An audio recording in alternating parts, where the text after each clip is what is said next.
Assalamualaikum warahmatullahi wabarakatuh. Alhamdulillah wassalatu wassalamu ala Rasulillah nabiyina Muhammadin wa ala alihi wa sahbihi wa man wala. Allahumma sholli ala Muhammad wa ala alihi wa sahbihi wa man tabi'a hudaya. Asyhadu an la ilaha illallah wahdahu la syarika lah wa asyhadu anna Muhammadan abduhu wa rasuluh. Amma ba'du.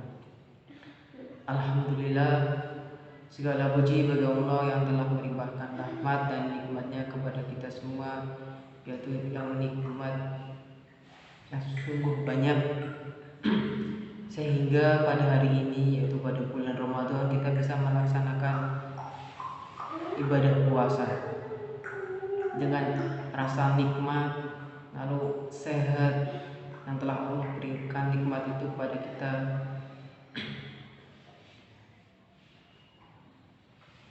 Dan salawat serta salam semoga tetap tercurahkan kepada Nabi kita Muhammad SAW beserta keluarga, para sahabat, para pengikut beliau yang mengikuti dengan baik hingga yaumil qiyamah.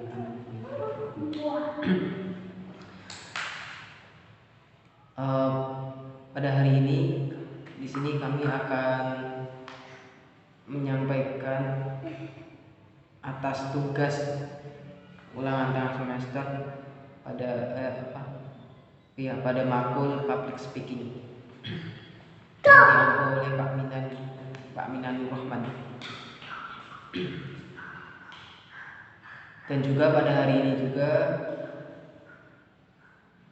saya akan menyampaikan pidato yang mengambil dari hadis seperti ketentuan dari UTS ini,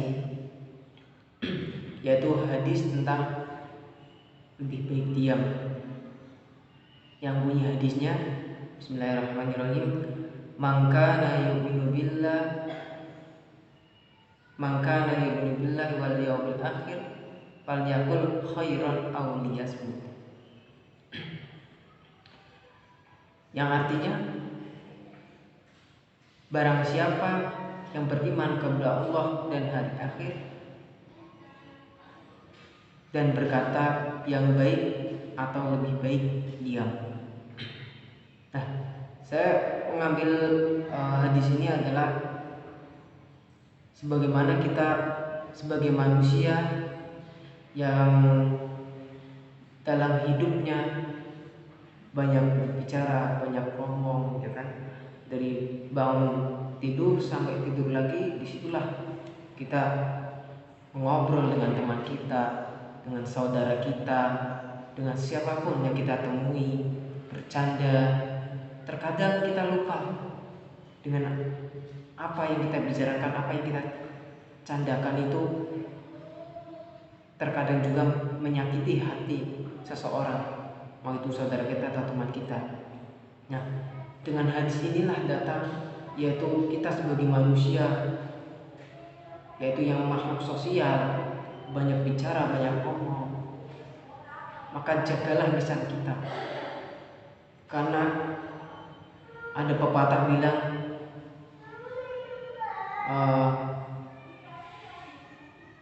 mulut itu atau lisan itu lebih tajam daripada pedang. Kenapa? Karena omongan itu lebih menyakitkan, apalagi kalau sudah menusuk dalam hati. Contoh seperti paku kalau ditancapkan ditancapkan di tembok, lalu paku itu kita cabut, iya, di situ sudah nggak ada paku yang nancap, tapi masih ada bekas pakunya tadi. Nah, itu ibaratkan pada hati. Kalau hati seperti omongan kita itu seperti paku menancap, iya, lalu kita minta maaf kepada seseorang tadi yang kita lukai, paku itu kita cabut, akan tetapi masih ada bekas luka yang ada di dalam hatinya, seperti paku tadi yang nancap pada tembok. Nah, makanya kita harus menjaga perkataan kita, walaupun kita sudah berminta maaf, tapi belum tentu maafkan kita itu begitu sepenuhnya dia maafkan. Tetap yang namanya kita maafkan pasti ada bekas atau sakitnya pada seorang itu yang kita minta maaf. Jadi pentingnya kita menjaga lisan kita, menjaga omongan kita dalam perkataan yang buruk. Tapi bukannya kita hanya diam saja, enggak.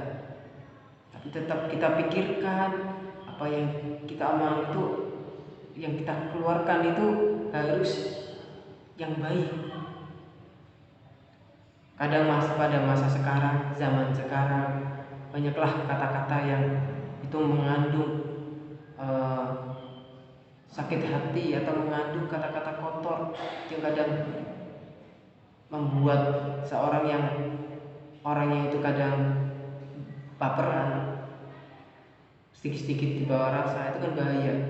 Kalau kita ngomong yang kasar sedikit, dia akan sakit hati. Makanya kita sebagai makhluk Allah ya, lalu makhluk sosial, itu pentingnya kita menjaga lisan kita, omongan kita. Berbicaralah yang baik. Emang sulit, emang berbicara baik itu emang sulit. Saya sendiri berbicara baik itu sulit sekali. Makanya pada bulan Ramadan ini kita bersama-sama untuk lebih baik dari amalan maupun perkataan. Karena perkataan inilah walaupun dia lunak ya, tidak kelihatan ghaib, akan tetapi dia lebih menyakitkan daripada tamparan. Kalau tamparan emang sakit sebentar, tapi setelah itu akan hilang rasa sakit itu.